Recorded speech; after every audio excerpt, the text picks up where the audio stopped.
Bonjour à toutes et à tous. Merci de nous avoir rejoints sur cette réunion et donc cette conférence en ligne sur la thématique des offres d'isolation à 1 euro. Donc, on va co-animer cette présentation ensemble avec Scott Zimmerman, mon collègue que vous avez déjà entendu, et moi-même, Alexandre Sylvain. Cette présentation est assurée dans le cadre de ce qu'on appelle l'espace info-énergie. On va vous expliquer un petit peu plus ce que c'est. Le but de cette conférence, ça va être de savoir un petit peu tirer le vrai du faux entre est-ce que cette offre d'isolation à 1 euro, finalement, c'est un bon plan ou une arnaque. On va regarder aussi comment sont financés les travaux. Et puis, on abordera aussi les points de vigilance parce que du coup, ces offres d'isolation à 1 euro qui peuvent paraître alléchantes, parfois, il y a quand même des points de vigilance à avoir pour avoir une isolation de qualité. Alors, petite précision, cette présentation, c'est une innovation, entre guillemets, c'est la première fois qu'on fait une webconférence, donc si jamais il y a des petits soucis techniques, on vous demandera un petit peu d'indulgence. Et à savoir également que cette présentation est enregistrée et donc qui sera rediffusée en libre consultation. Voilà. Alors, donc, avant de démarrer, en ces temps de confinement un peu particulier, sachez que nos services sont toujours ouverts. C'est la raison pour laquelle on fait cette conférence, entre autres. Vous avez bien entendu la possibilité de nous contacter tous les matins. Le standard est ouvert de 10h à 12h30 tous les jours. Si vous avez une demande particulière, vous pouvez bien entendu nous contacter, puis on reprendra contact avec vous par le biais d'un conseiller énergie qui tâchera d'apporter des réponses à vos questions. Par rapport au sommaire, aujourd'hui, de quoi on va parler à savoir déjà que toutes les informations qu'on va tâcher de vous apporter, les sources sur lesquelles on s'est appuyé, vous les retrouverez dans la base documentaire. Vous avez tout un tas de liens sur la dernière diapositive dans lequel vous pourrez trouver les sources sur lesquelles on s'appuie. Donc, pour ce qui est du sommaire, qui sommes-nous? Donc là, j'ai évoqué tout à l'heure l'espace info-énergie. Donc, on va vous expliquer qui on est, tout simplement. Et puis, du coup, on rentrera dans le vif du sujet d'isolation à 1 euro en regardant quelle est la source de financement, en l'occurrence les certificats d'économie d'énergie. On fera un focus également sur les travaux, dans la mesure où l'objectif, c'est que vous ne décrochiez pas pendant cette conférence. Si jamais il y a des choses qui ne vous semblent pas compréhensibles ou quoi, on aura un temps de questions-réponses au milieu de la conférence. On en aura un deuxième si jamais vous avez des questions à la suite des points de vigilance. Voilà. Alors, pour commencer, qui sommes-nous? Donc, comme je l'ai expliqué tout à l'heure, l'espace info-énergie, c'est une mission en fait qui est portée aujourd'hui ici en Isère par deux structures, deux associations. Donc, l'ALEC et l'AGDEN. Cette mission, c'est une mission de service public qui consiste à vous apporter un conseil gratuit, neutre et indépendant sur tout ce qui touche à la thématique de l'économie d'énergie. Alors, la thématique de l'économie d'énergie, c'est assez large. Hein. Ça peut être les usages, comment je fais pour faire de l'économie d'énergie sans faire de travaux, au niveau du comportement. Et puis après, dans le cas où on veut faire des travaux, un accompagnement sur les aspects techniques et financiers pour tout type de projet, d'un poste simple jusqu'aux rénovations globales. Aspect technique, ça peut être choix des matériaux isolants, choix des systèmes de chauffage les plus appropriés, toutes ces choses-là. Et puis l'aspect financier, ça va être vous renseigner, vous informer sur les aides financières auxquelles vous pouvez prétendre de façon gratuite et vous indiquer également les démarches à suivre pour pouvoir percevoir ces aides financières auxquelles vous êtes éligible. Vous avez nos coordonnées au bas pour nous contacter. Comme je le disais, nos services et nos locaux sont encore ouverts, pas physiquement, mais on peut recevoir des demandes sous forme de téléphone. Alors, la source de financement. Avant de commencer à vous expliquer ce que sont les certificats d'économie d'énergie, on tenait à mettre cette petite diapositive. Pourquoi? Parce que, en fin de compte, tout ce que vous avez ici dans ce nuage-là, prime éco-énergie, éco-prime C2E, prime énergie, prime C2E, ça veut dire la même chose que ce que l'on appelle les certificats d'économie d'énergie. D'accord? Donc, sur un devis ou n'importe où, quand vous voyez éco-prime ou prime énergie, on parle de certificats d'économie d'énergie. D'accord? Pour aller plus vite dans la présentation et pour fluidifier un petit peu le discours, on parle souvent de C2E, CEE. D'accord? Donc, si jamais j'utilise ce terme de C2E dans la présentation, on parle de ça. On parle des certificats d'économie d'énergie. Alors, les certificats d'économie d'énergie, qu'est-ce que c'est?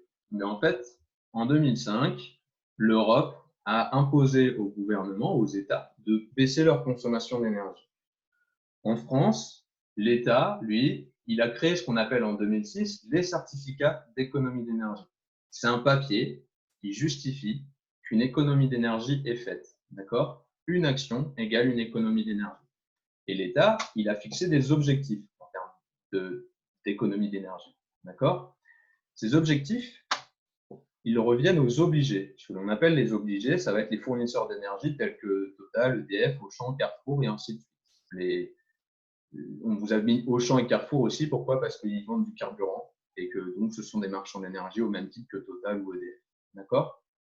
Donc, eux, les obligés, ils sont pour obligation de respecter et d'atteindre l'objectif fixé par l'État d'accumuler des certificats d'économie d'énergie. Pour les accumuler, ils vont tout simplement les acheter. D'accord? Donc, ils sont en demande, ils sont à la recherche de certificats d'économie d'énergie pour atteindre l'objectif. S'ils n'atteignent pas l'objectif, ils prendront une amende de la part de l'État. C'est un peu le principe du pollueur-payeur. D'accord? Donc, les certificats d'économie d'énergie, à qui est-ce qu'ils vont les acheter? En fait, vous, quand vous allez faire des travaux, eh bien, vous allez dégager des certificats d'économie d'énergie. L'action de faire une isolation représente un gisement, un potentiel d'économie d'énergie qui est défini par ce que l'on appelle les certificats d'économie d'énergie. Alors, vous avez deux façons de valoriser vos certificats d'économie d'énergie, d'où le code couleur. Soit vous êtes sur le jaune, ça veut dire que les C2E, vous les abandonnez, vous les léguez à l'entreprise, ils ne vous appartiennent plus. Et à ce moment-là, vous allez en fait percevoir une remise sur votre facture, puisque c'est l'artisan qui va aller vendre vos certificats d'économie d'énergie aux obligés. Première option, passer par l'artisan. On a une remise sur la facture. Deuxième option, ça va être de passer par ce que l'on appelle un courtier en certificat d'économie d'énergie. Lui, en fait, il va faire le lien entre vous, le propriétaire qui a ses certificats d'économie d'énergie, et l'obligé. Et c'est pour ça qu'il va vous rapporter en fait de l'argent. Il va vendre vos certificats d'économie d'énergie à l'obligé directement. Vous ne pouvez pas les vendre directement, donc vous avez besoin de passer par un courtier. Troisième cas de figure, les bons d'achat. Des fois, sur Internet, vous avez peut-être dû voir des propositions de bons d'achat de la part de justement Auchan, Carrefour, Leclerc et ainsi de suite. Eh bien, en fait, vu qu'ils ne peuvent pas vous donner d'argent, ils vont vous échanger vos certificats d'économie d'énergie contre un bon d'achat. Alors, je ne l'ai pas précisé, mais le temps de questions-réponses, évidemment, vous avez une fenêtre conversation. Donc, c'est dans cette fenêtre conversation que vous avez la possibilité de poser vos questions. Mon collègue Scott, du coup, note les questions et à autant d'échanges, on prendra justement les questions que vous avez pu nous poser. Voilà, petite parenthèse. Ensuite, comment ça marche? Comme je le disais tout à l'heure, dès que vous faites une action de travaux, ça représente un potentiel d'économie d'énergie. Donc là, je vous ai mis des logos pour matérialiser et représenter. Par exemple, l'action de remplacer votre chaudière génère des certificats d'économie d'énergie. L'action de faire des travaux d'isolation génère des certificats d'économie d'énergie. Pareil pour ce qui est du transport. Il y a plein de fiches d'opérations standardisées qui définissent la valeur et la quantité d'économie d'énergie réalisée. Il faut savoir que là, on a pris l'exemple de l'isolation, mais la fiche, elle ne parle pas d'isolation, elle parle d'isolation des combles perdus, elle parle d'isolation d'un poste bien particulier. Et en fin de compte, cette fiche, elle va vous dire, si vous isolez par exemple, on a pris un chiffre au hasard, 100 mètres carrés, ça représente X kWh d'énergie économisée. Et cette quantité d'énergie économisée, ça représente justement la quantité, la valeur du certificat d'économie d'énergie. D'accord? Une fois que le certificat d'économie d'énergie est défini, il va être mis en vente sur ce que l'on appelle une bourse des certificats d'économie d'énergie. C'est vraiment le principe de l'offre et de la demande. Il faut vous imaginer que le papier, en fait, il va sur le milieu de la bourse et après, il est racheté soit par EDF, soit par Total et ainsi de suite. Cette action-là, de mettre les C2E sur la bourse, c'est le courtier qui s'en occupe. C'est pas vous. Vous ne pouvez pas le faire, en fait. Mais votre certificat d'économie d'énergie, c'est là où il va. Il va sur la bourse des C2E. Et cette bourse des C2E, c'est les obligés qui vont s'occuper d'acheter les C2E. Ensuite, on a tenu à vous mettre cette petite diapositive sur l'historique des objectifs. Parce que, comme on vous l'expliquait, l'État fixe ses objectifs par période. Aujourd'hui, on est sur la 4e période, ici, de 2018 à 2021. Et on voit que la première période a commencé, comme je vous le disais, en 2006 et s'est terminée en 2010. À l'intérieur de cercle, vous avez un chiffre et vous avez une unité, TWH, TWh, au même titre que kilowattheure, c'est juste que c'est une unité plus grande en fait. Donc ça définit quel est l'objectif à atteindre pour les obliger à racheter de certificats d'économie d'énergie. On vous a mis cette diapositive pour que vous perceviez bien qu'il y a une évolution croissante dans les objectifs. Aujourd'hui, on est sur quelque chose autour de 1600 TWh à atteindre. Donc, les obligés ont intérêt à intensifier le rachat des certificats d'économie d'énergie pour atteindre leurs objectifs et ne pas prendre d'amende. D'accord? Donc, on est en droit de se demander c'est quoi la suite. A priori, à partir de 2022, est-ce que ce sera autour de 3000 TWh? Aujourd'hui, on ne sait pas parce que ça dépend des politiques publiques. Mais au vu des courbes et de l'historique, on sait que ça continue d'augmenter. Et donc, on est en droit de se dire que l'offre d'isolation à 1 euro sera maintenue dans les années à venir. Il y a de très grandes chances que ce soit maintenu pour la bonne et simple raison que l'Europe a fixé des objectifs au-delà de 2021. Donc, l'État il doit poursuivre ses engagements et ses actions par le biais des certificats d'économie d'énergie pour faire de l'économie d'énergie. Donc, la conclusion, c'est qu'il n'y a pas d'urgence. Des fois, ça vous est peut-être arrivé de contacter, d'être démarché par ces isolations à 1 euro et que la personne au téléphone vous dise oui, oui, mais il faut vite se décider, hein, ça finit à la fin du mois, après, c'est terminé. Mais en fin de compte, déjà, on voit qu'avec l'objectif, la période, elle va jusqu'à 2021. Donc, la personne qui vous dit au téléphone que c'est valable pour 1 mois, je ne sais pas d'où est-ce qu'elle sort cette information. Et en plus de ça, des fois, de vous précipiter sur cette offre qui paraît alléchante, parce que c'est sûr que ça vaut le coup, hein, d'isoler des combles pour 1 euro, ça peut paraître intéressant. Mais des fois, ce dispositif d'aide financière, les C2E, n'est pas cumulable avec d'autres dispositifs d'aide financière. Et dans le cas où vous êtes sur une rénovation globale, sur une réflexion globale de votre maison, ça peut vous faire défaut dans le sens où vous passeriez à côté d'autres aides qui seraient encore plus intéressantes à l'échelle globale de la maison.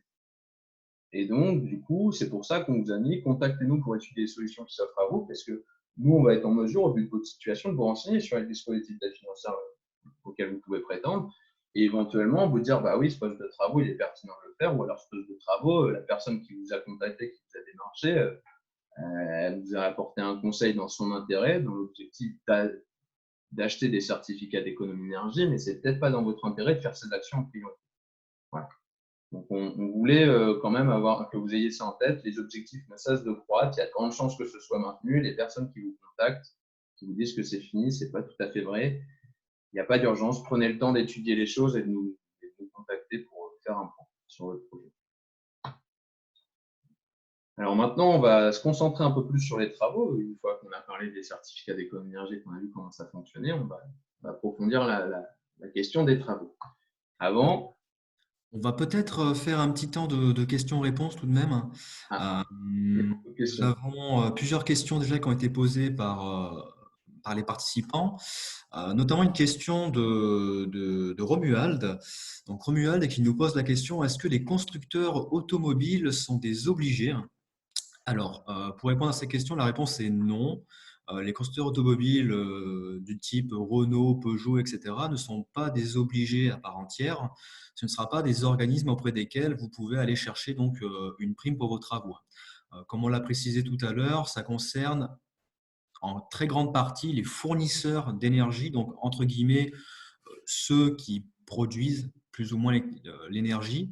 Donc, on va retrouver encore une fois tout ce qui est EDF, Engie, ce genre de structures, mais aussi parfois des grandes surfaces qui produisent du coup, enfin, en tout cas qui vendent du carburant, donc notamment les grandes surfaces comme Auchan, Carrefour, Leclerc, etc. Donc, au niveau des constructeurs automobiles, ce ne sont pas vraiment des obligés en tant que tels. Nous avions une autre question de Romuald, encore une fois. Donc, combien représente 1600 TWh par foyer français? Est-ce que Max, tu voudrais apporter une réponse à cela avant que je complète? Là, dans les médias, on n'a pas fait le calcul, mais C'est si. colossal. C'est Comment? colossal. Ouais, c'est colossal. Après, si Romuald tient à ce qu'on lui apporte ce chiffre, on pourra regarder ça de plus près, mais c'est vraiment colossal, hein. Enfin, c'est pas pour rien qu'aujourd'hui vous êtes démarché de façon intempestive et que Enfin, ça dépend des personnes, mais il y a des personnes, elles reçoivent des coups de fil par jour, c'est pas pour rien, c'est qu'ils sont encore bien loin de leurs objectifs, si c'était ça la question. Alors, nous avions une autre question également de Monsieur Dubois. Le courtier est payé par qui? Donc, on le rappelle, le courtier qui gère l'interface entre le particulier qui fait ses travaux et les fournisseurs d'énergie qui sont donc les obligés. Ouais. Mais en fait, le courtier il va se rémunérer de la même façon qu'un courtier en assurance, par exemple, il va se rémunérer par le biais de l'assureur qui lui apporte un marché en fin de compte. Là, en l'occurrence, dans ce cas-là, ça va plutôt être les obligés qui vont rémunérer les courtiers. D'accord. Derrière, nous avions une autre question. Alors, on va encore en faire une ou deux, puis après, on va quand même embrayer sur le reste, parce qu'il y a certaines de vos questions qui vont être, enfin, à partir desquelles on va pouvoir donner une réponse à la suite de la diaporama. Alors, nous avons une question de Madeleine. Si je profite d'une aide à 1 euro une année, puis-je bénéficier d'une aide l'année suivante? Donc, ça va faire partie un petit peu des informations qu'on va pouvoir répondre ultérieurement. Mais la réponse est mixte, c'est-à-dire que vous pourrez en effet bénéficier d'aides financières l'année suivante. Par contre, selon votre projet de travaux et selon votre situation, notamment au niveau de vos revenus, ça peut rentrer en contradiction et ça peut vous empêcher d'avoir un projet de rénovation plus global. Voilà, c'est ce qu'on va essayer de vous faire comprendre au fur et à mesure. Donc en soi, oui, c'est possible, mais attention, au cas par cas, ça peut être gênant. Ouais, la question, c'est est-ce que la personne peut refaire des travaux à 1 euro sur le même poste concerné ou pas? C'était ça la question?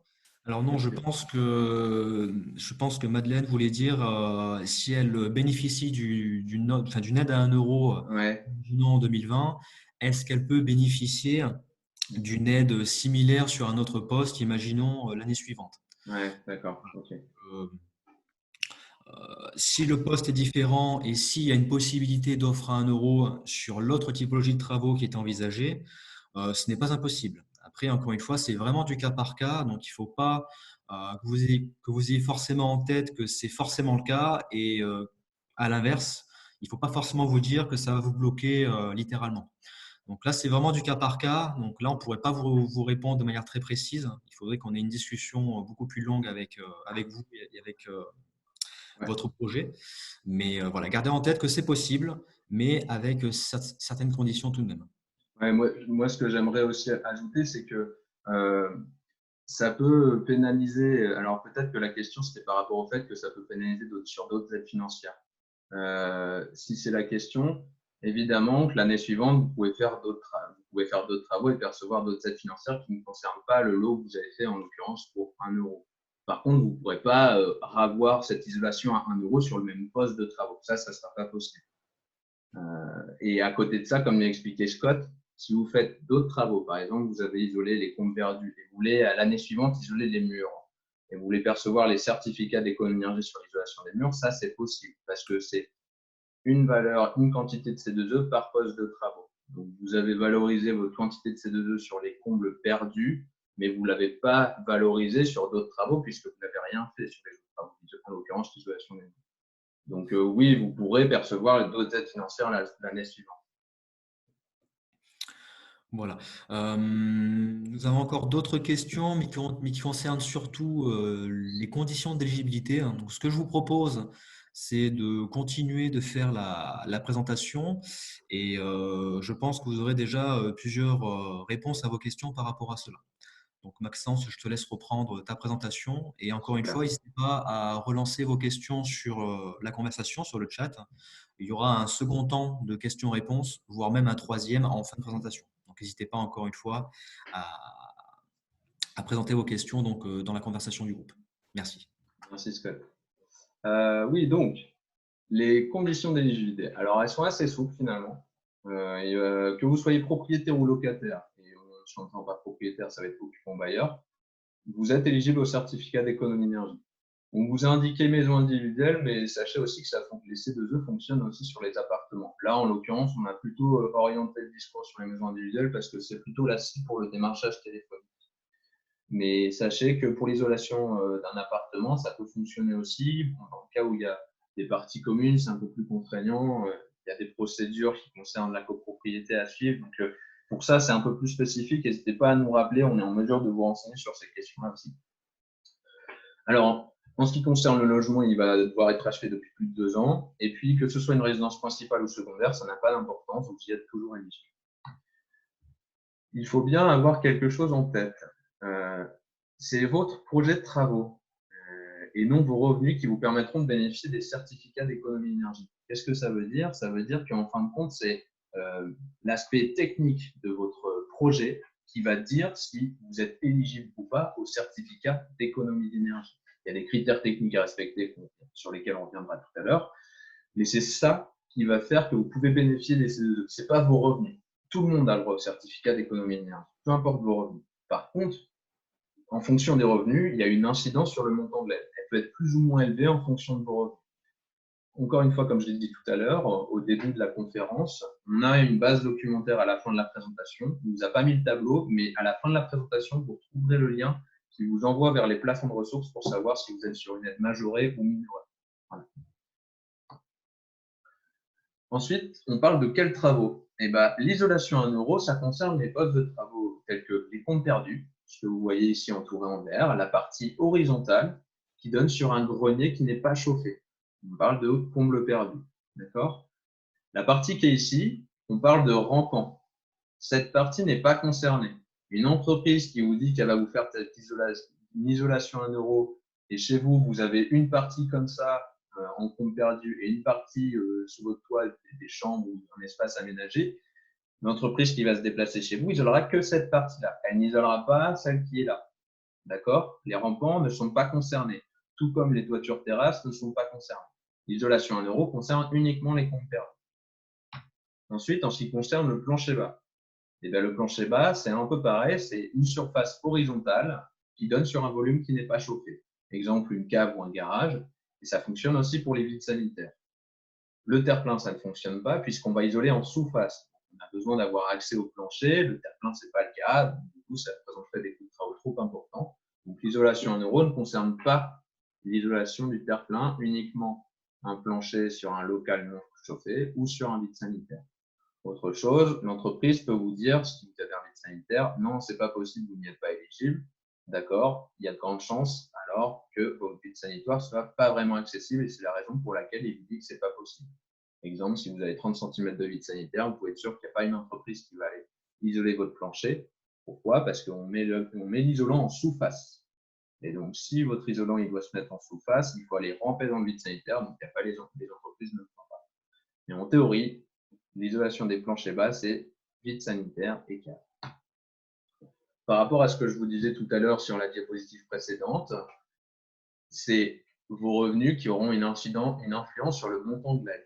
D'accord? Si vous êtes dans les plafonds de ressources pour un ménage considéré comme modeste, l'isolation de comble, vous allez avoir le droit à une aide à hauteur de 20 euros par mètre carré de surface isolée. Alors que si vous êtes hors plafond, au vu de vos ressources, vous aurez le droit à une aide à hauteur de 10 euros par mètre carré. Pareil pour ce qui est du plancher bas, 30 euros pour un ménage modeste et 20 euros pour un ménage hors plafond. Pourquoi on vous a mis ces montants d'aide? Parce que quand vous faites appel à une isolation à 1 euro, il faut bien que vous ayez en tête que l'entreprise, elle, pour vous facturer 1 euro et pour qu'elle soit dans ses frais, elle ne va pas pouvoir dépasser ce montant de coût de travaux. Alors, je prends un exemple avec 10 euros. Si vous isolez vos comptes perdus et qu'il y a 100 mètres carrés isolés, en fait, l'entreprise, pour vous facturer 1 euro, il va falloir qu'elle fasse une prestation qui ne dépasse pas les 10 fois 100, 1000 euros. Un coût total de 1000 euros pour isoler des comptes perdus, pour isoler 100 mètres carrés de comptes perdus, il y a de grandes chances que vous ayez de la malfaçon, entre guillemets, parce que le coût est trop bas. Donc, l'entreprise va vous dire, oui, vous avez le droit à 1 euro, mais ce qui ne vous dit pas, c'est que vous avez le droit à 1 euro parce qu'aujourd'hui, le montant de l'aide, pour vous, il est de 10 euros par mètre carré. Donc, c'est pour ça qu'on vous a mis ces plafonds, c'est parce que derrière, on va parler des points de vigilance sur lesquels il faut porter une attention et s'assurer que l'entreprise les a bien traités, ces points de vigilance. Pour qu'il les traite et que ça y vous facture 1 euro, il ne faut pas qu'il dépasse ce coût-là. Et donc, des fois, au vu des contraintes de votre chantier, l'entreprise est amenée à dépasser ce coût-là. Et donc, soit vous facturez un peu plus que 1 euro, à ce moment-là, c'est plus une isolation en euros, soit vous facturez 1 euro, mais ça veut dire qu'elle n'est pas très regardante sur la qualité et sur le soin des points de vigilance. Voilà. Alors ensuite, autre point, l'entreprise qui veut vous réaliser des travaux, il faut absolument qu'elle soit reconnue garant de l'environnement. C'est un label que chaque entreprise a la possibilité de valider par le biais d'une qualification, par le biais d'une formation. Et donc, cette qualification RGE, ça fonctionne par domaine de travaux. Ici, vous voyez, c'est un exemple de certificat de qualification RGE qu'on vous a mis là, d'accord? Donc, dans le domaine de travaux, vous avez 2 lignes, isolation du toit, isolation des murs et planchers bas. Une entreprise, là en l'occurrence, celle-là, elle est qualifiée pour les deux, mais il faut avoir bien en tête qu'une qualification RGE compte pour un domaine de travaux. Vous pouvez être qualifié RGE pour une isolation du toit et pas pour une isolation des murs et planchers bas. D'accord? Donc, première chose, une entreprise, il faut qu'elle soit qualifiée RGE dans le domaine de travaux concernés. Alors, petite chose, hein, l'isolation du toit, ça comprend les combles perdus. Et ils ont regroupé les deux, on ne va pas s'engager à vous expliquer pourquoi, mais quand vous avez une entreprise qui est qualifiée isolation du toit, Sablon, elle peut vous faire les comptes perdus. Autre chose, sur le certificat de qualification RGE, il y a une période de validité. Cette période de validité, elle doit être postérieure à la date de facturation de votre chantier. Si ce n'est pas le cas, ça veut dire que l'entreprise n'était plus qualifiée RGE au moment où elle vous a fait la facture et donc vous ne pourrez pas percevoir l'aide financière des certificats d'économie d'énergie. Autre point, la visite préalable. Ça, c'est indispensable pour n'importe quelle aide financière. La date de visite préalable, c'est la date à laquelle l'entreprise s'est déplacée chez vous pour faire une visite technique et constater que son offre est bien en adéquation avec les contraintes techniques de votre chantier. D'accord? Donc, sur votre devis, il y a 2 dates qui vont apparaître. La date du devis, tout simplement, et la date de visite préalable. C'est très important. Il faut absolument que cette date de visite préalable soit mentionnée pour que les financeurs aient la preuve que l'entreprise s'est déplacée chez vous avant de faire les travaux et qu'elle a proposé une offre en adéquation avec vos besoins et vos.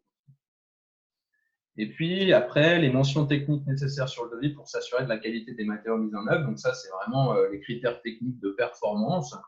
On va les développer dans la suite de la présentation. On va revenir dessus. Mais ça aussi, c'est indispensable pour justifier que vous atteignez bien les critères de performance fixés par les financeurs. Alors, est-ce qu'entre-temps, on a eu d'autres questions? Je suppose que Alors oui. oui, nous avons d'autres questions. Alors, on va commencer par les questions d'Olivier. Donc, la première concernée, est-ce que les aides et les C2E, finalement, est-ce la même chose? Alors, les C2E, donc les certificats d'économie d'énergie, sont en effet une forme d'aide. Vous avez d'autres aides financières qui existent. Là, on fait un focus sur les C2E, tout simplement parce que c'est l'aide principale qui concerne les travaux à 1 euro. Donc, les C2E, si vous voulez, c'est l'élément prioritaire, l'élément fondamental qui fait que vous êtes démarché donc chez vous de façon téléphonique ou physique par rapport à ces travaux à 1 euro. C'est pour ça qu'on fait vraiment ce focus sur ces C2E, mais évidemment, vous avez d'autres aides financières qui existent, mais nous n'allons pas les définir là maintenant. Alors, par rapport à ça, on peut peut-être inviter monsieur à aller consulter notre site internet, soit nous contacter, et s'il n'a pas envie de nous contacter, il peut avoir l'information par lui-même via notre site internet. Tout à On fait. a, pareil, dans la base documentaire, on va, à la fin de la présentation, on a mis le lien justement de notre site internet sur lequel vous pouvez, en fonction de vos ressources et de votre situation géographique, avoir connaissance des dispositifs d'aide financière qui existent. Voilà. Une autre question concernait donc l'isolation thermique par l'extérieur. Est-ce qu'il y a une offre à 1 euro sur ce poste-là?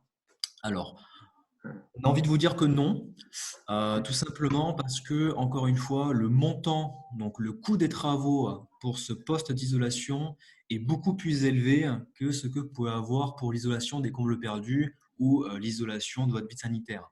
Donc, en théorie, vous n'êtes pas censé avoir des offres à 1 euro sur ce poste-là.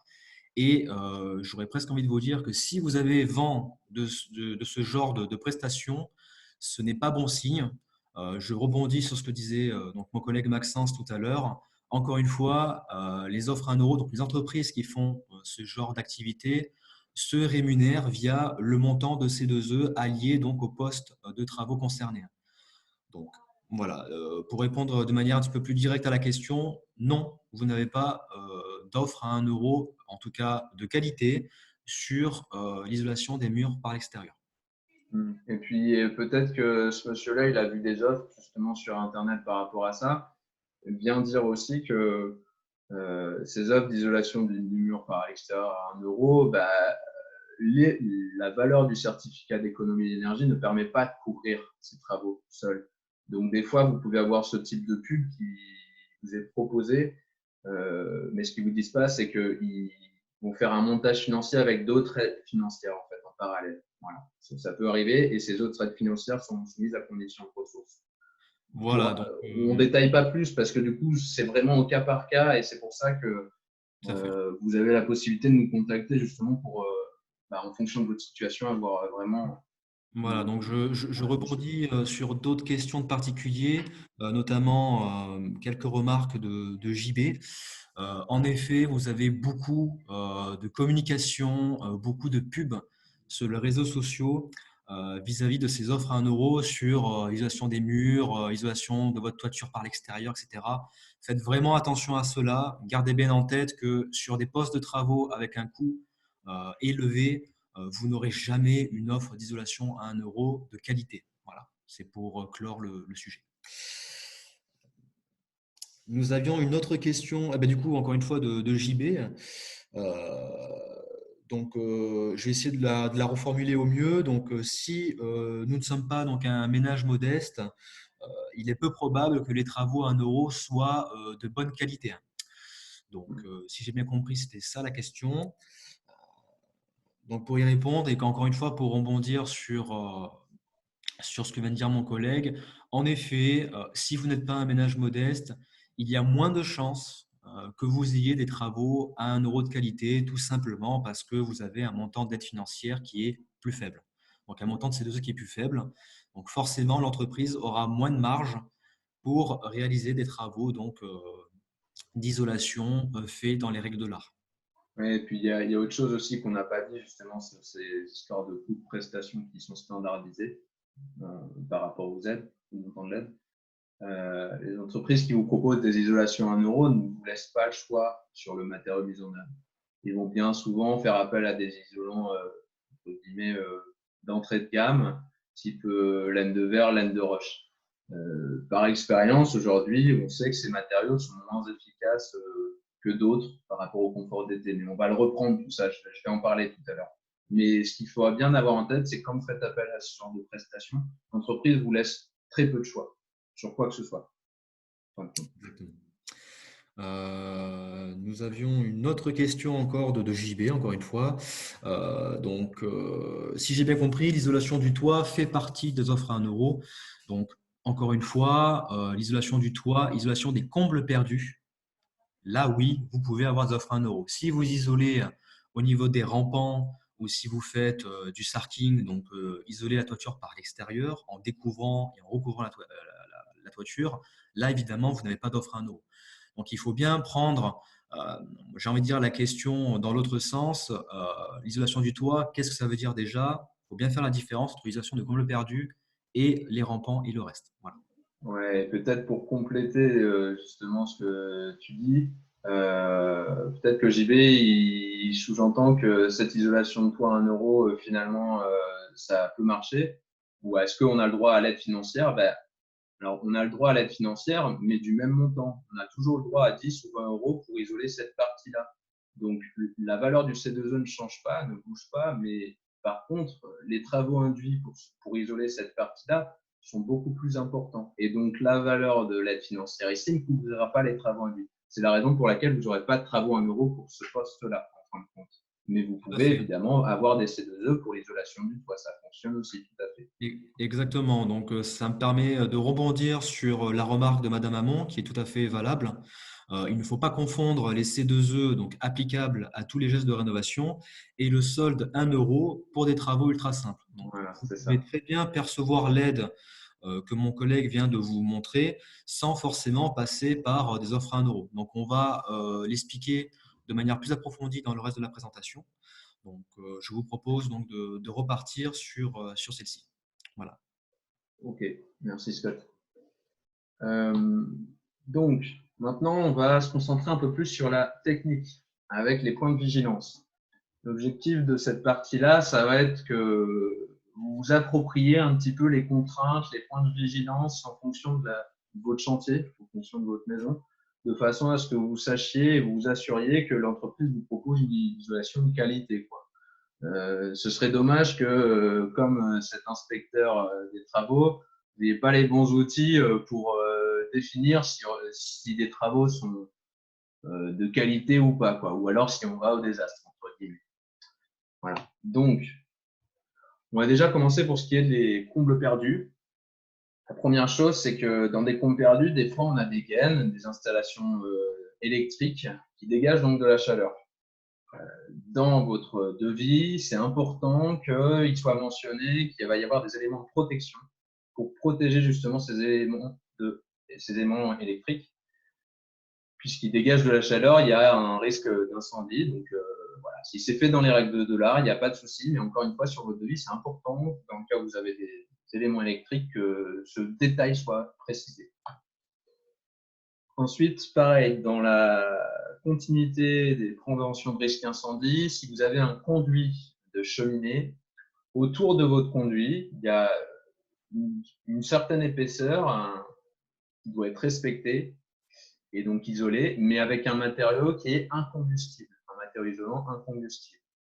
Donc, si par exemple vous avez un matériau qui est considéré comme combustible et que vous avez un conduit chez vous et qu'il n'y a pas une ligne dans votre devis qui dit isolation avec un matériau incombustible autour de votre conduit, bah là vous pouvez être sûr que le point de vigilance n'est pas traité et qu'il y a un risque d'incendie. Ensuite, la trappe de visite. Quand vous avez une trappe de visite, vous mettez en œuvre votre isolant un petit peu partout, là, ici. Et en fait, si vous n'isolez pas votre trappe de visite, là, vous avez une grosse perte de chaleur. Là, vous avez la chaleur qui s'échappe. Et donc, du coup, c'est dommage parce que ça peut générer de l'inconfort et puis ça intensifie la perte de chaleur à ce moment-là. Alors, du coup, pour ça, on va faire en sorte d'isoler la trappe et on va faire en sorte aussi de traiter l'étanchéité à l'air de la trappe. Parce que du coup, on perd aussi de la chaleur, pas par conduction, mais aussi par infiltration d'air. Pour traiter les infiltrations d'air, on travaille sur l'étanchéité à l'air. Un matériau isolant ne corrige pas l'étanchéité à l'air. Ça, il faut bien l'avoir en tête. Ça fait le lien justement avec le point suivant, l'étanchéité à l'air. Cette membrane d'étanchéité à l'air, on appelle ça souvent un pare-vapeur ou un frein-vapeur. Il faut absolument que ça se trouve entre votre volume chauffé et votre isolant. Pourquoi? Pour deux raisons. Déjà, d'une, ça va vous permettre d'éviter les pertes de chaleur par infiltration d'air, encore une fois. Donc, ça va participer à un meilleur confort dans votre logement et une meilleure performance. Et puis, ça va permettre aussi de protéger votre isolant. Parce que si vous ne mettez pas en œuvre cette membrane d'étanchéité à l'air, en fait, il y a plus de migration de vapeur d'eau qui a lieu dans votre isolant. Et donc, votre isolant, potentiellement, est un peu plus exposé à l'humidité. Et s'il est exposé à l'humidité, eh bien, du coup, il se charge en eau et donc il devient plus conducteur et donc il devient moins isolant, donc moins efficace. Donc, on a intérêt à mettre en œuvre cette membrane pour deux raisons: économie d'énergie et confort, question d'infiltration d'air, et durabilité de l'isolant et protection de l'isolant, question de migration de vapeur. Voilà. Dans le cas où vous avez une VNC dans vos comptes perdus, c'est bien aussi que la VNC soit suspendue à la charpente, d'accord, de façon à ce qu'elle ne soit pas perdue dans l'isolant. Mais en revanche, les gaines ici, c'est bien qu'elles soient noyées dans l'isolant. Ça, c'est une bonne chose, c'est un point de vigilance aussi de l'entreprise quand elle vous fait les devis et qu'il y a une VNC, bah, sur le devis, c'est important qu'il soit précisé qu'elle a bien vu qu'il y avait la VNC et qu'elle va s'en occuper. Et puis aussi, bah, si vous avez déjà un isolant, on de chance qu'il soit fatigué, un petit peu tassé, il vaut mieux l'enlever. S'il ne vous sert plus à rien, s'il a de l'humidité, il peut la transférer à l'autre isolant. Donc, ce n'est pas une bonne chose. Et puis, des fois aussi, si on a deux isolants différents, bah, il y a des propriétés physiques qui sont différentes. Ils n'agissent pas de la même façon. Et du coup, pour éviter des soucis, on préfère conseiller de déposer l'ancien isolant s'il est en mauvais état. Alors, pour ce qui est du plancher bas. Dans la même logique que les comptes perdus, on va essayer de travailler sur l'étanchéité à l'air. C'est un peu un maître mot en rénovation énergétique performance. C'est aussi, oui, on isole, mais on travaille aussi sur l'étanchéité à l'air. Dans le cas où vous avez un tuyau qui vous traverse votre dalle, par exemple, on fait en sorte autour là que ce soit étanche à l'air pour pas qu'il y ait de perte de chaleur. Dans le cas où il y a une jonction entre un mur et un plancher, on fait en sorte aussi, là, le petit quadrillage que vous voyez, c'est la membrane d'étanchéité à l'air.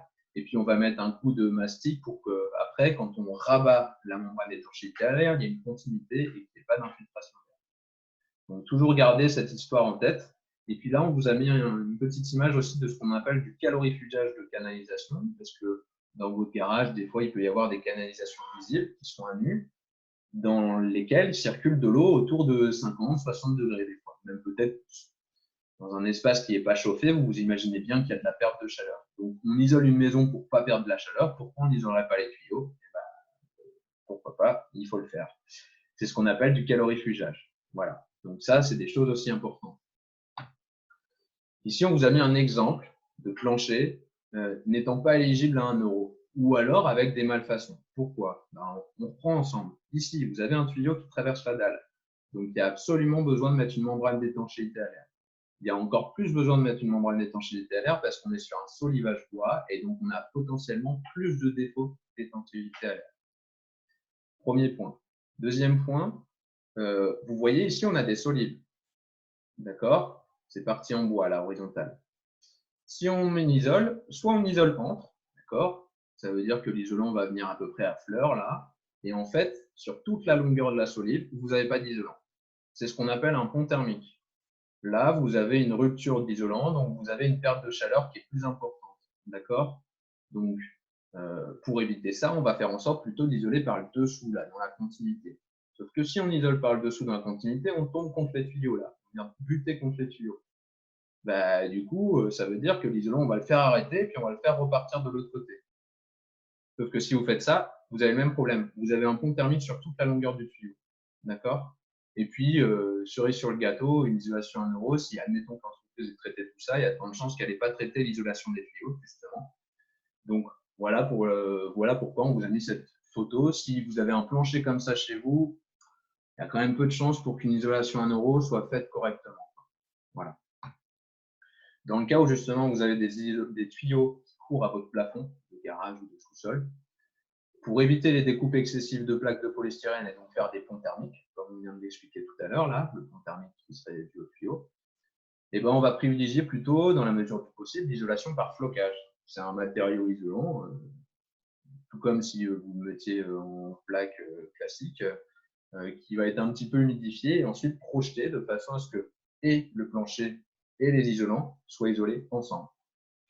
Alors, je le précise rapidement, on vous a mis des plaques de polystyrène tout simplement parce que c'est l'un des matériaux le plus utilisé dans le cadre d'offres à 1 euro. Bon, évidemment, on n'est pas en train de vous vendre du polystyrène, mais pour que ce soit plus concret, on vous l'a mis parce que ça concerne voilà, en grande partie les offres à 1 euro. Oui, oui, parce que j'imagine qu'il y en a qui ont rebondi sur la question. Oui, oui, évidemment, on ne tient pas forcément cette posture de pro-polystyrène. Hein. On va après approfondir la question des autres options de matériaux. Bien. Voilà.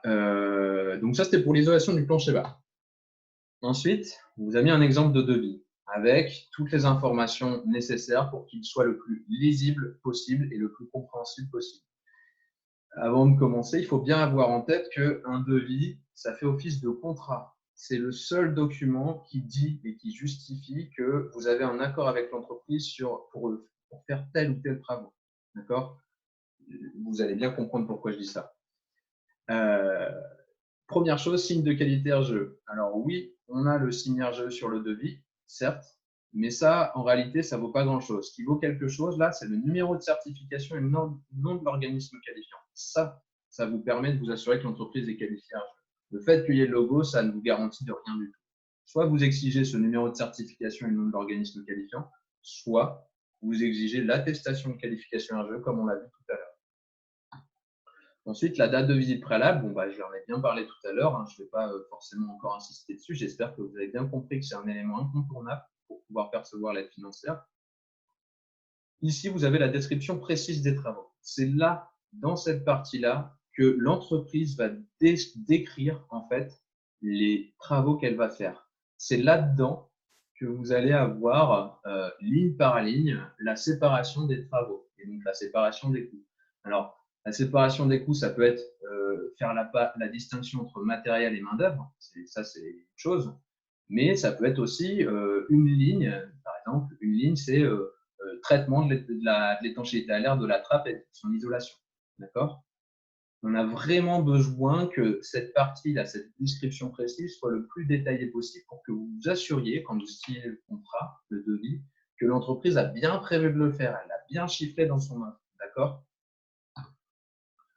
Dans le cas où vous faites dans le cas où il y a une entreprise sous-traitante qui fait des travaux, il faudra aussi indiquer sur le devis son numéro de certification RGE et également l'organisme qualifiant. D'accord? Parce que oui, je ne l'ai pas précisé, mais les personnes qui vous appellent pour vous démarcher par téléphone, ce n'est pas les entreprises qui font les travaux. Hein. Elles envoient des entreprises après qui font les travaux. Donc, ça veut dire, encore une fois, comme je disais tout à l'heure, vous ne choisissez rien. Vous ne choisissez pas l'entreprise à qui vous faites, qui va faire les travaux. Vous ne choisissez pas les matériaux isolants. Ensuite, on a la question de la TVA. L'intérêt de développer ligne par ligne aussi, c'est de savoir quelle ligne est éligible à une TVA réduite ou une TVA normale à 10%. Parce que dans le bâtiment, une TVA pour de la rénovation normale, c'est 10%. Une TVA pour de la rénovation énergétique, c'est 5,5%. D'accord? Donc, plus la description est précise, plus vous êtes en mesure de savoir quelle action correspond à quel taux de TVA. Ici, vous voyez, la colonne TVA, vous avez 1 et 2 que vous retrouvez ici 1 et 2, TVA à 5,5, TVA à 10. D'accord? Donc, c'est pour ça, un devis vraiment clair et lisible qui comporte toutes ces informations, que vous sachiez ce que vous signez et ce à quoi vous vous attendez à avoir comme prestation.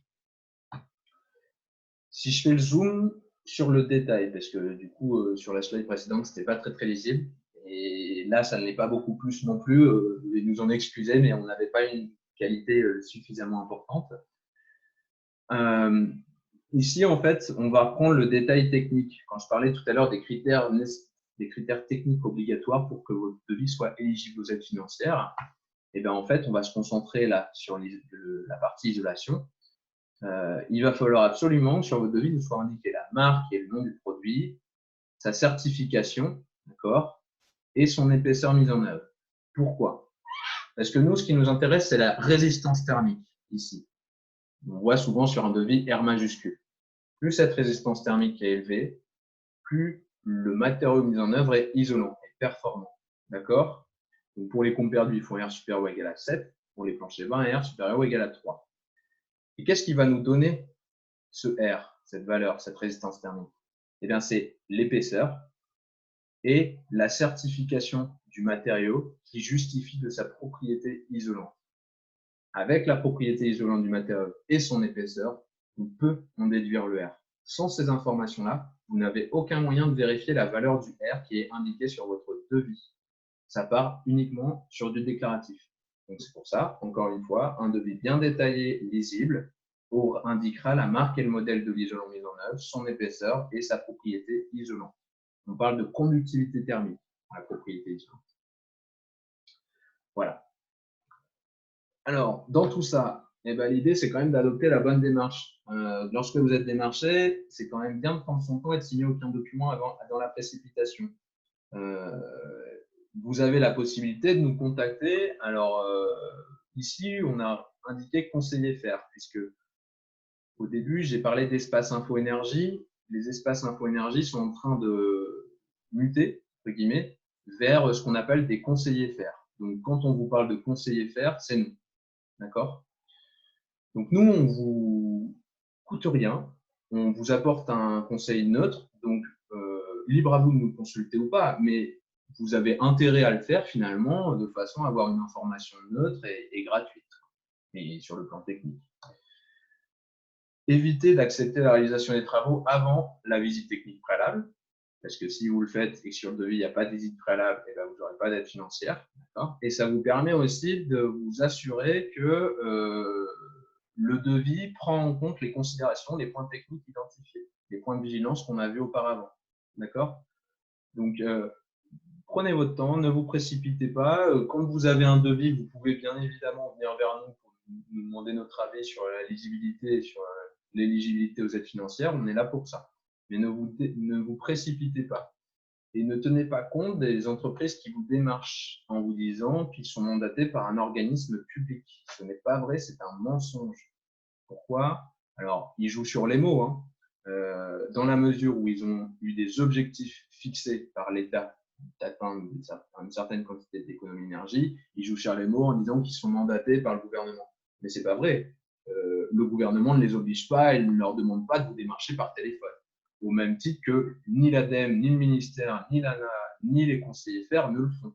Nous, on est là pour vous renseigner et ces organismes publics sont là pour effectivement faire en sorte que les travaux se fassent par des aides financières, mais en aucun cas, il est demandé aux obligés de vous démarcher. C'est pas vrai. D'accord? Ils le font uniquement parce qu'ils ont un intérêt à le faire, parce qu'ils cherchent à avoir le plus de certificats d'économie d'énergie pour atteindre leurs objectifs et ne pas prendre d'amende. Dans le cas où vous avez un souci, il y a plusieurs recours. Alors déjà, il y a cette plateforme Internet qui est issue du gouvernement. C'est le gouvernement qui l'a créée, donc c'est fiable. Vous pouvez y aller sans souci. C'est pour signaler un problème à la répression des fraudes. D'accord? Donc, signal conso, retenez bien ça. Si jamais vous avez un souci avec une entreprise, vous pouvez le signaler au gouvernement par le biais de cette plateforme-là. Pour tout ce qui touche au domaine de l'énergie, si vous avez un problème avec une entreprise du secteur de l'énergie, il y a le médiateur national de l'énergie qui met à disposition l'outil Solène pour régler votre problème à l'amiable. D'accord? Donc, l'outil Solène, c'est, voilà, vous avez mis le petit logo, c'est une autre possibilité. Et puis après, vous avez les associations de consommateurs, telles que UFC Que Choisir, la FOC ou 38 Heures Éco, qui assurent des permanences et qui peuvent vous accompagner et vous renseigner dans vos démarches en tant que consommateur. Vous avez aussi la conciliation de justice, la possibilité d'avoir un rendez-vous gratuit avec un conciliateur de justice avant de rentrer en procédure avec une entreprise. Donc, on a parlé jusqu'à maintenant de l'isolation à 1 euro, financée par les certificats d'économie d'énergie. On vous a indiqué le montant de l'aide financière qui correspond au certificat d'économie d'énergie. Et du coup, maintenant, on va se poser la question, comment on pourrait faire pour valoriser cette aide financière sans passer par l'isolation à 1 euro? Ça nous permettrait notamment de piloter nous-mêmes notre projet de travaux, de consulter des entreprises qui sont locales, d'échanger lorsqu'elles se déplacent chez vous, de pouvoir se mettre d'accord sur les différentes options d'isolation, etc., etc. Ça vous permet d'avoir plus la main et que ce soit plus transparent finalement. Passer par cette option qu'on va vous expliquer. Première chose, pour consulter des entreprises RGE autour de chez vous, vous pouvez passer par la plateforme fer.fr, d'accord, qui est la plateforme nationale, sur lequel vous avez le petit icône Trouver un professionnel, vous cliquez dessus, et à partir de là, vous rentrez le domaine de travaux pour lequel vous souhaitez consulter une entreprise, isolation du toit ou isolation du plancher bas, et la commune dans laquelle vous vous trouvez, de façon à trouver des entreprises locales autour de chez vous. D'accord? Donc, vous allez consulter ces professionnels, leur demander de se déplacer chez vous, et avec eux, vous allez choisir les produits les plus pertinents pour votre projet et, si possible, des matériaux biosourcés. C'est là où je vais vous faire mon petit live sur les matériaux biosourcés. En fin de compte, on parlait tout à l'heure des matériaux type laine de bois, laine de roche, laine de verre. Ces matériaux, ils sont moins efficaces pour ce qui est de l'été que de la ouate de cellulose ou de la fibre de bois, par exemple. Pourquoi? En fait, et surtout comment? En fait, le temps que met la chaleur à tomber dans votre volume de vie est 2 fois plus long avec de la ouate de cellulose que de la fibre de roche ou de la laine de roche ou de la laine de verre ou de la fibre de verre. D'accord? On parle de l'été là, hein. On parle surtout de l'été. Pour ce qui est de l'hiver, on a vu tout à l'heure, c'est la résistance thermique qui est importante. D'accord? Si on a un R2,7 pour de la ouate de cellulose ou un R2,7 pour de la laine de verre, ça fera le même travail en hiver. D'accord? Ce sera aussi efficace. Mais pour ce qui est de l'été, retenez que les matériaux biosourcés de type ouate de cellulose et fibres de bois sont 2 fois plus efficaces, vous protègent 2 fois plus de la chaleur d'été que la laine de verre ou la laine de roche. Okay? La troisième étape, donc, ça va être de réaliser, remplir votre dossier de demande d'aide C2E, si l'artisan ne le fait pas, parce que ça peut être une autre option. Mais si l'artisan ne s'en occupe pas, vous pouvez vous en occuper directement. Vous devez le faire avant de signer le devis. D'accord? Si vous faites dans l'autre ordre qui est de signer le devis et ensuite faire la demande d'aide, ça ne marchera pas. Les financeurs vous diront « Ah non, vous avez déjà signé votre devis, c'est trop tard. » D'accord? Donc, pensez bien à ça. On ne signe pas le devis tant qu'on n'a pas fait l'aide. Tant qu'on n'a pas fait la demande d'aide, pardon.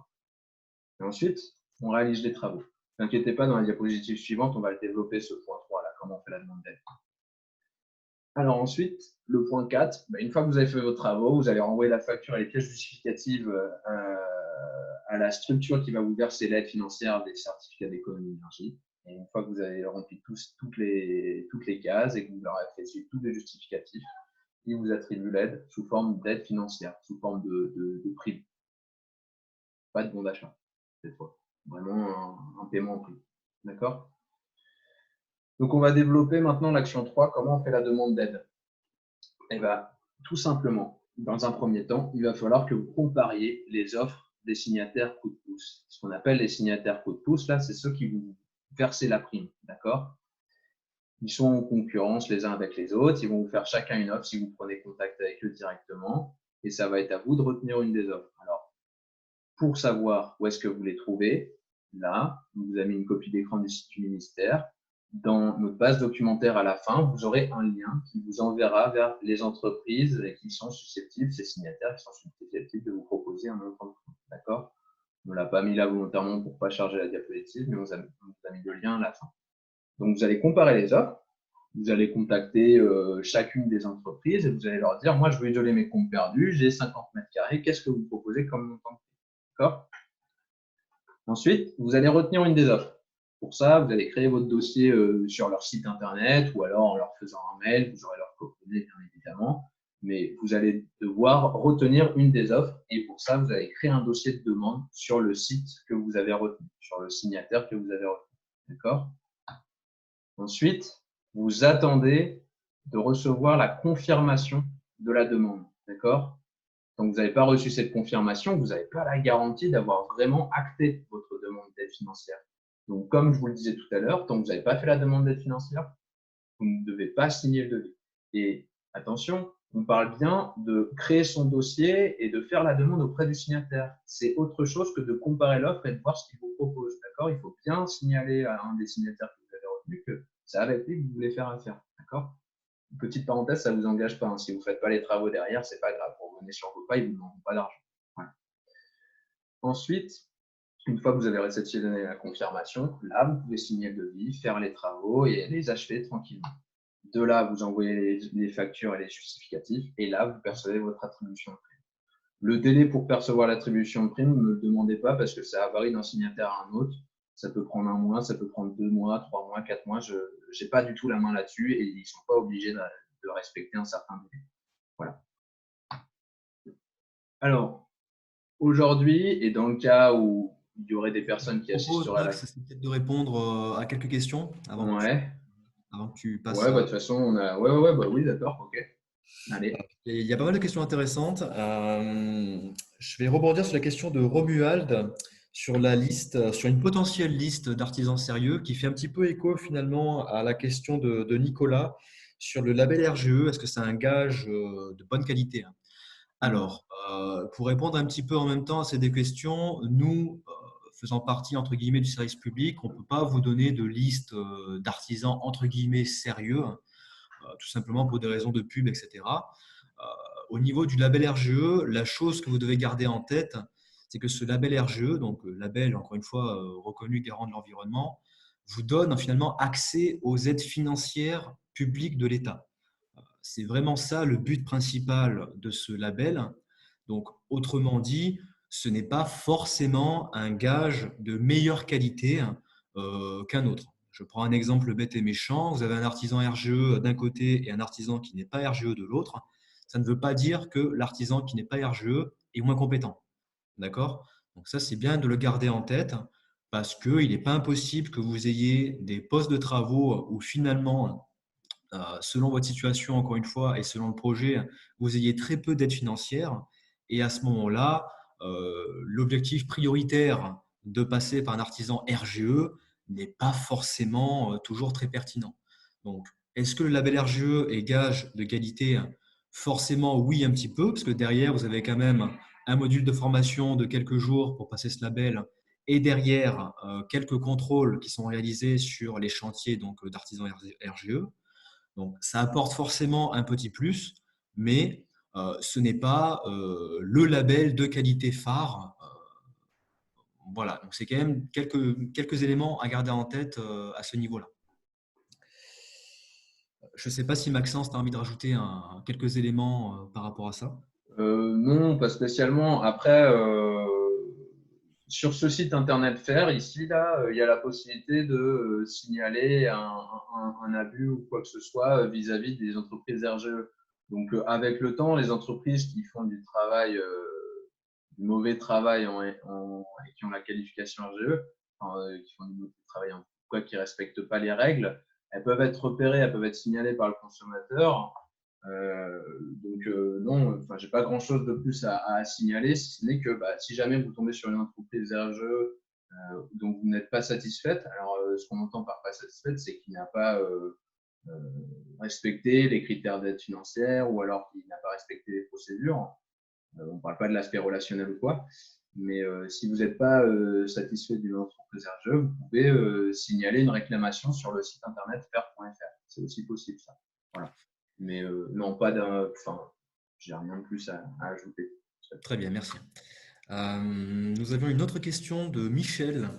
Il aimerait savoir s'il existe une liste d'entreprises ayant été sujettes de nombreux recours. Alors, oui, vous avez une liste qui existe sur UFC Que Choisir. Donc, vous pouvez la trouver très facilement d'ailleurs en tapant sur Internet UFC liste entreprise litige. Vous allez rapidement tomber dessus. Je profite de cela pour donner un point d'attention qui est quand même assez important.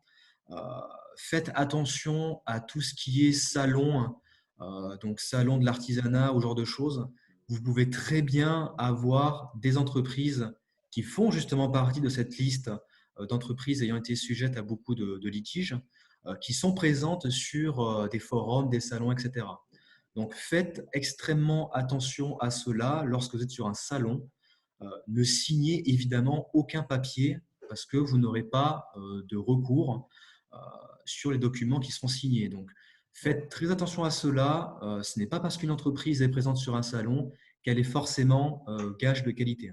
Voilà. Ouais, c'est bien de préciser ça, Scott. Tu fais bien de le dire parce qu'il y a aussi le fait que quand vous signez un papier, vous avez un délai de rétractation légale de 7 jours ou de 14 jours. Non, je crois que c'est 14 jours. Et ce délai de rétractation, en fait, n'est pas valable sur une foire. Si vous signez un document sur une foire, il n'y a pas de délai de rétractation à faire valoir. Donc, dès que vous signez quelque chose sur une foire, c'est fini. Voilà. Voilà, donc on va en profiter pour du coup répondre à la question ou en tout cas à la remarque de Madame Hamon. Alors, pouvez-vous revenir sur le temps de rétractation entre signature du devis et réalisation des travaux par rapport au comportement de certaines entreprises qui font tout dans la même journée, soi-disant visite plus devis plus travaux, tout cela donc dans la même demi-journée. Alors, au niveau de la rétractation entre signature de devis et réalisation des travaux, euh, alors si je ne m'abuse, vous avez un délai de rétractation de 14 jours. Euh, Tu me corriges si je me trompe, Max. Oui, c'est ça, c'est ça. Normalement, c'est ça. Encore une fois, hors salon. C'est pour ça que je vous répète cela, de faire attention sur les salons. Mais normalement, c'est 14 jours. Et donc, derrière, vous avez une procédure, j'ai envie de dire, spécifique à remplir. Donc, c'est une procédure, je crois que vous devez faire un courrier avec accusé de réception. Donc, vous avez ce genre de modèle de lettre que vous pouvez trouver facilement sur Internet. Euh, mais voilà, vous avez 14 jours en tout cas pour vous rétracter. Donc, encore une fois, par rapport aux offres à 1 euro, si on vous fait tout dans la demi-journée, déjà, vous pouvez vous dire que ce n'est pas vraiment bon signe. Hein. Encore une fois, on met un gros point d'attention sur les points de vigilance technique à respecter pour pas que vous ayez de soucis ultérieurement par rapport à votre projet de travaux. Si tout est fait en 2 heures chez vous, que ce soit la visite, le devis, etc., voilà, vous pouvez d'ores et déjà vous dire que ça ne peut pas être fait correctement.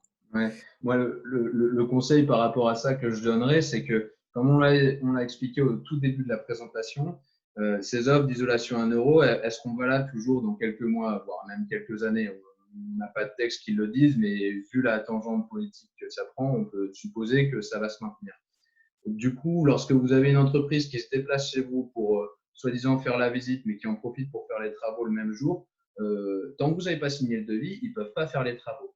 Donc, le seul recours, enfin, le seul moyen de vous protéger de ce type de malfaçon ou de litige, j'oserais dire, entre guillemets, ça va être de vous approprier un petit peu votre projet et de regarder ce qu'il y a d'écrit sur le devis. Encore une fois, les points de vigilance qu'on vous a cités tout à l'heure, bah, le but, c'est que vous ayez bien en tête que ces choses-là, il faut y faire attention et il faut bien s'assurer que ce soit notifié sur le devis. Si vous ne signez pas de devis, ils ne peuvent pas faire les travaux. Si vous signez le devis, vous vous assurez que ces points sont respectés et s'ils le sont, et ben à ce moment-là, vous aurez des moyens en cas de recours s'il y a de la malfaçon et que les travaux ne sont pas faits comme ça avait été indiqué sur le devis. Moi, c'est le conseil que je peux vous donner. Si vous avez une entreprise qui vient pour tout faire dans la demi-journée, vous lui dites oui, faites-moi un devis et puis je ne vous le signe pas, rentrez chez vous, j'y réfléchis. Voilà. Moi, c'est le conseil que je vous donne.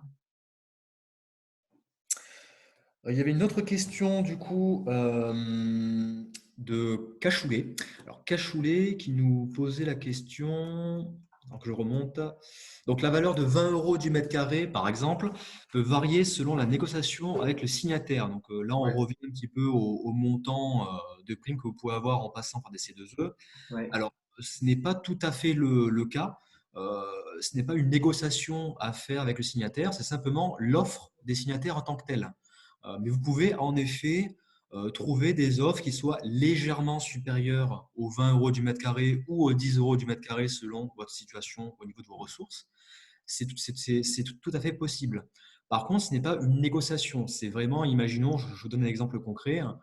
Vous avez EDF qui vous propose 20 euros, mais vous avez Engie qui vous propose 22 euros du mètre carré. Donc ça dépend vraiment des signataires en tant que tels par rapport à leurs offres. Donc, ce n'est pas une question de négociation. Ouais, tout à fait. Derrière, on avait une question de Monsieur Dubois qui concernait donc la matière, le bois. Est-ce que le bois est isolant? Alors, oui et non. Le bois brut, donc le bois de plancher notamment, n'est pas isolant, mais vous avez des matières bois qui sont sous forme donc, de panneaux semi-rigides ou de panneaux rigides, donc des panneaux de fibres de bois qui, eux, évidemment, le sont. Mais le bois brut, en tant que tel, n'est pas un isolant. Ah, si, on peut peut-être aussi donner des ordres de grandeur par rapport à ça.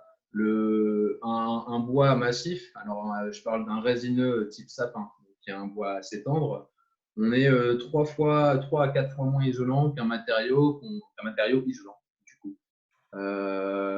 Les bois type plutôt chêne ou Douglas, mélèze, des bois qui sont plus denses, plus compacts, sont encore un peu plus conducteurs et donc du coup ils sont plutôt 4, 5, voire 6 fois moins isolants que des matériaux isolants. Donc par rapport à du béton, oui, le bois est plus isolant, mais par rapport à un isolant, voilà, les ordres de grandeur sont ce qu'ils sont. Tout à fait. Alors, ce n'est pas une question, c'était une remarque intéressante de Christophe, euh, notamment dans le cadre d'isolation de combles perdus avec une solution de soufflage de bois de cellulose. Faites attention quand même à une chose, on a vu les différents points techniques, mais on a oublié de mentionner une chose, c'est au niveau de la charge, au niveau du poids qu'engendre la nouvelle forme d'isolation. Si vous avez un plancher bois, il n'est pas impossible que la charge exercée par le poids de l'isolant soit trop importante et qu'il y ait donc une nécessité de renforcer donc, le plancher. Donc là, encore une fois, on revient un petit peu à ces points de vigilance dont il faut faire attention si on nous offre à 1 euro. Typiquement, si l'entreprise, encore une fois, en 2 heures, elle vous fait le devis, etc., et la visite, voilà, sur ce genre de projet, si vous êtes en effet dans ce cadre-là, non, évidemment que non. Il faut prendre le temps de vérifier justement les charges, voir si le plancher peut soutenir le poids ou non. C'est une très bonne remarque, donc voilà, je me permettais juste de Ouais, de tout la à répéter fait. à voix haute. Tout à fait. Et d'ailleurs, ça fait le lien justement avec les entreprises de qualité, etc. Une entreprise de qualité, en fait, c'est pas forcément le label RGE qui va le dire si elle est sérieuse ou pas. Ça va être justement au moment où l'entreprise va se placer chez vous pour la visite, d'être dans cet échange, d'être dans ces points de contrôle, quoi. Ça, c'est le travail de l'artisan. Si l'artisan n'est pas regardant sur ces points-là, soit c'est qu'il maîtrise parfaitement et qu'il sait déjà de quoi il parle, soit il a un doute, il va vérifier et avant de vous rédiger une offre, il va quand même s'assurer que la faisabilité technique est possible, quoi. Voilà.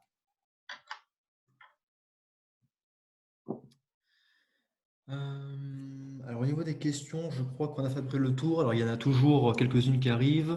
Alors, quelles sont les épaisseurs préconisées? Donc, une question de Michel. Quelles sont les épaisseurs préconisées en watts de cellulose? Alors, tout dépend évidemment de votre projet de travaux. Si on pense encore une fois au comble perdu, vous allez de toute manière avoir une obligation d'efficacité énergétique, donc entre guillemets une obligation d'épaisseur pour avoir droit donc, à l'ensemble des aides financières. Donc là, on repart sur l'exemple du devis que Maxence vous a montré donc, tout à l'heure, où il faut respecter une certaine résistance thermique. Donc là, dans le cadre de comble perdu par exemple, vous allez devoir respecter une résistance qui soit au moins égale ou supérieure à 7. Donc en termes d'épaisseur, vous allez graviter entre 30 et 35 cm à peu près d'épaisseur d'isolant. Par contre, si vous passez sur une autre typologie de travaux, donc je pense par exemple à l'isolation des murs ou autre, là évidemment, les épaisseurs et la résistance thermique à prendre en considération vont être différentes. Donc, ce n'est pas tant le matériau en lui-même, c'est surtout le poste de travaux et la résistance thermique qui vont finalement définir l'épaisseur à mettre en place. Et voilà, c'est un petit peu la réponse que je peux vous donner par rapport à votre question. Et puis, il y a peut-être autre chose qu'il faut préciser parce que l'exemple de la ouate de cellulose, c'est un très bon exemple. Lorsque vous soufflez votre ouate de cellulose, en fin de compte, elle va être soufflée à une certaine épaisseur, donc ce qu'on appelle l'épaisseur avant-tassement. Vous voyez là, il y a écrit 45 cm avant-tassement, valeur du R 9. Et en dessous, on va avoir 35 cm ou 38, je ne sais plus exactement, après tassement. Parce que ces matériaux-là, dès que vous les soufflez et que vous les mettez en œuvre avec le poids, alors ils ne sont pas lourds, hein, mais ils ont quand même un poids. Et donc, ils ont tendance à se tasser un petit peu, mais c'est naturel. Ils vont revenir à leur forme normale, en fait. C'est-à-dire qu'il ne va pas continuer à se tasser avec le temps, votre isolant. Il va se tasser juste au moment de la mise en œuvre, et une fois qu'il est tassé, voilà, on a l'épaisseur finale. Et donc, c'est cette épaisseur après tassement qu'il faut regarder pour avoir la valeur du R. Pour de la ouate de cellulose, comme pour de la laine de verre ou de la laine de roche qui sont en insufflé. Voilà, c'est important, c'est bien que monsieur pose cette question parce que pour les matériaux mis en œuvre sous insufflation, il y a une épaisseur avant tassement et une épaisseur après tassement. Voilà pour ça. Je vais peut-être te laisser reprendre, Maxence, pour le temps quand même de finir la présentation. Ouais, Et si vous avez encore quelques questions, on prendra quelques minutes pour y répondre et puis on mettra fin du coup à cette visioconférence. super.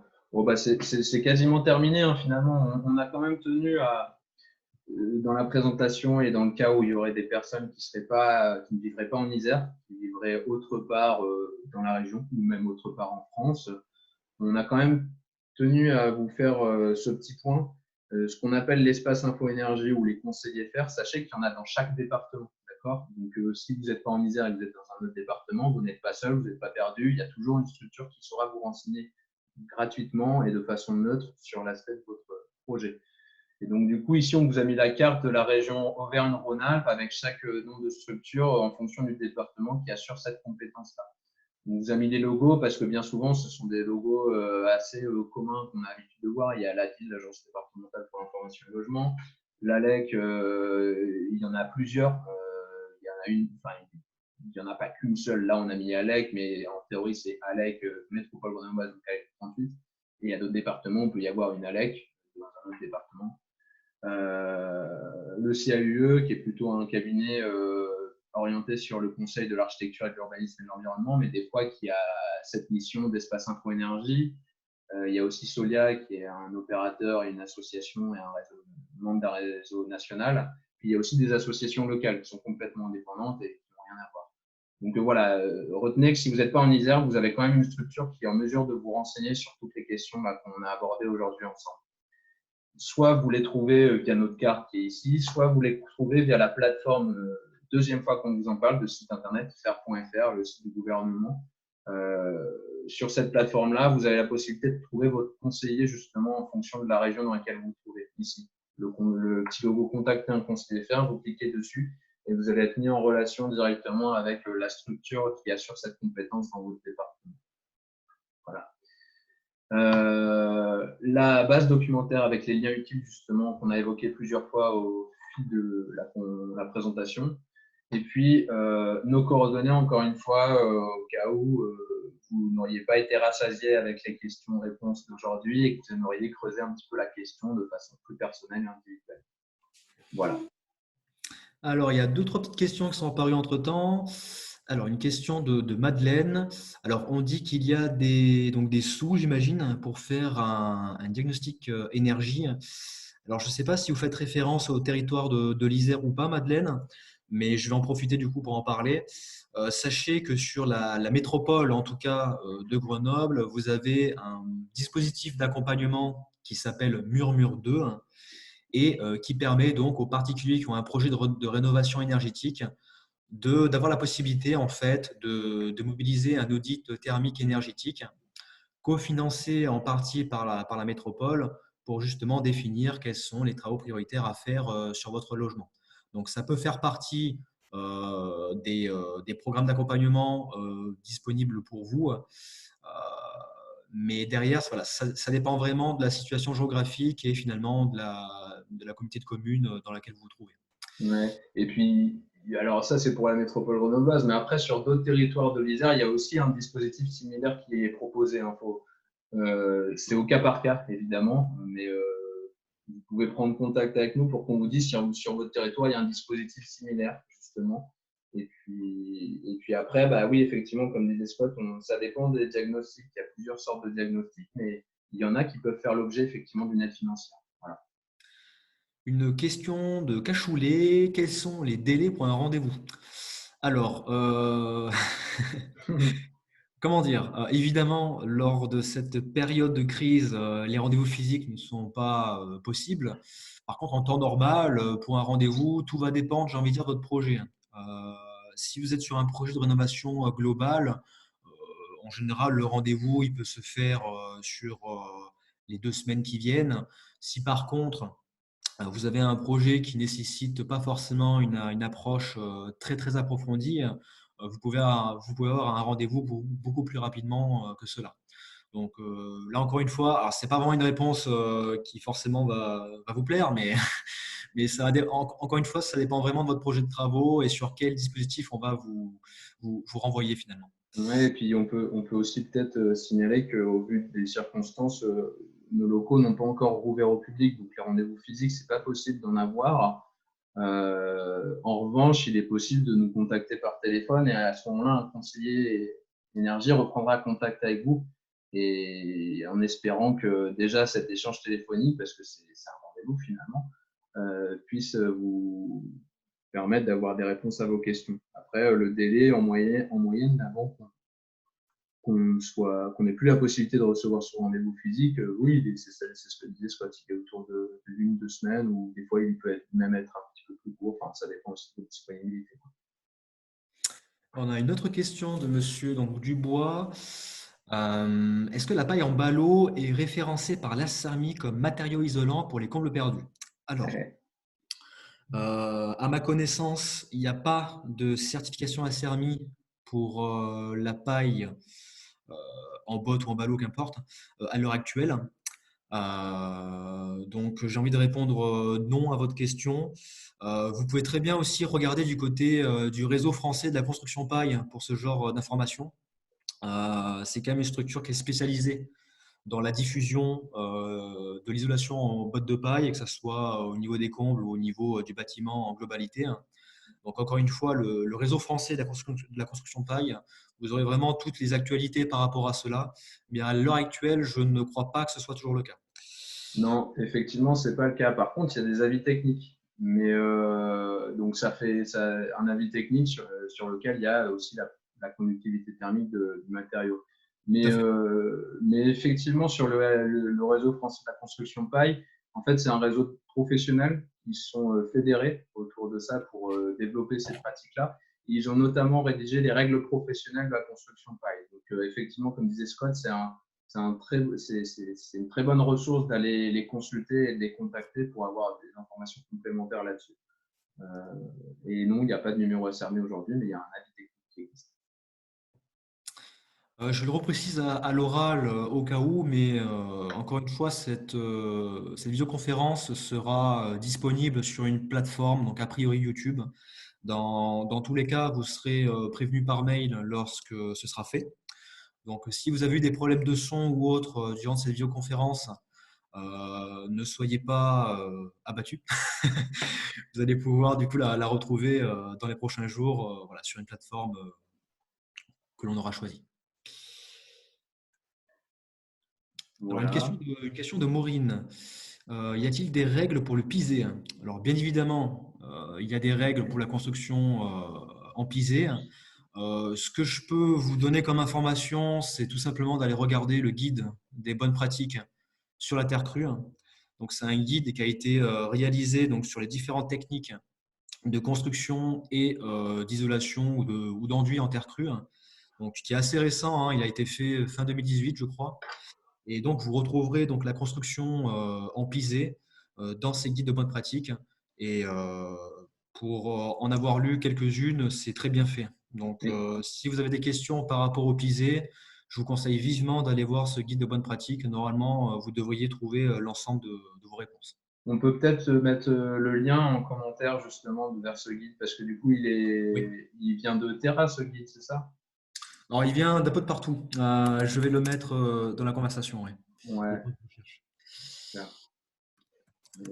Ouais, on vous le mettra, par la suite de toute façon, ce que vous pouvez de toute façon, peut-être plus simple. Alors, on a une personne qui s'amuse à dessiner, c'est pourquoi pas. Est-ce qu'il y avait d'autres questions, Scott? Alors, je regarde. Oh, zut. Si je l'envoie à Claudine uniquement, ça ne va pas le faire.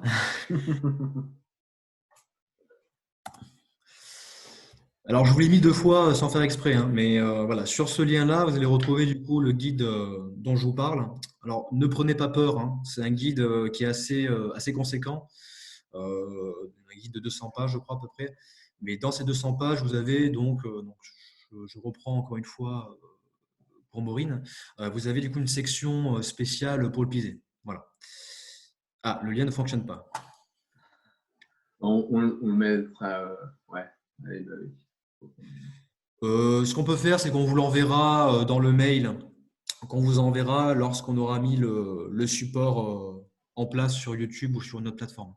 Je me le marque pour que ce soit fait. Super. Merci.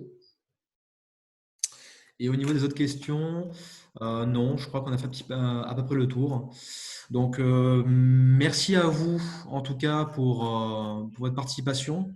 C'était très agréable en tout cas pour moi. Et puis encore une fois, si vous avez des questions entre-temps, n'hésitez pas à nous appeler, à nous envoyer un mail. On répondra volontiers à vos questions.